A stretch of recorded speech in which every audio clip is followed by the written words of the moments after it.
For several weeks in the run-up to the royal wedding, PM's been delving into the archive to hear how the nuptials of Prince Charles and Lady Diana Spencer were reported back in 1981.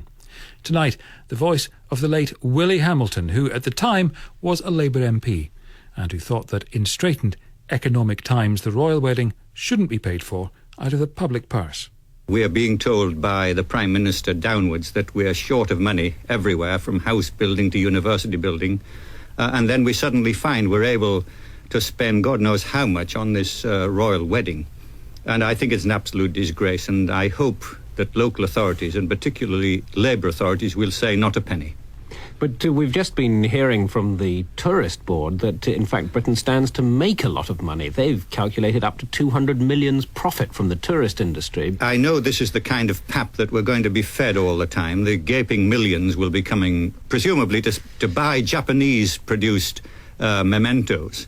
And I think this is a nonsense. I think it would be a marvellous gesture from the two families concerned, two very wealthy families, if they gave an indication that they would foot all the bills and let the Tourist Board take what profit it likes, but don't ask the taxpayer to pay anything.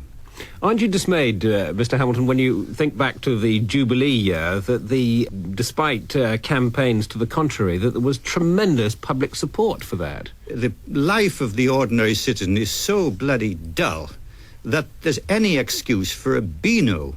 And this is an excuse for having a tea party in the street and for putting some flags out and dancing in the streets. OK, let them do it, but don't ask the taxpayer to foot any bills. Aren't you really being a spoilsport? You said that people joined in the Jubilee because they enjoy a beano. Well, if they're prepared to pay for it, why shouldn't they have their beano? Oh, yes, if they foot the bills themselves, if they pay for their buns and their tea and their drink, OK, that's all right, but don't expect it to be paid by the ratepayer or the taxpayer, because Mrs. Thatcher, dear girl, is telling us that we're skint.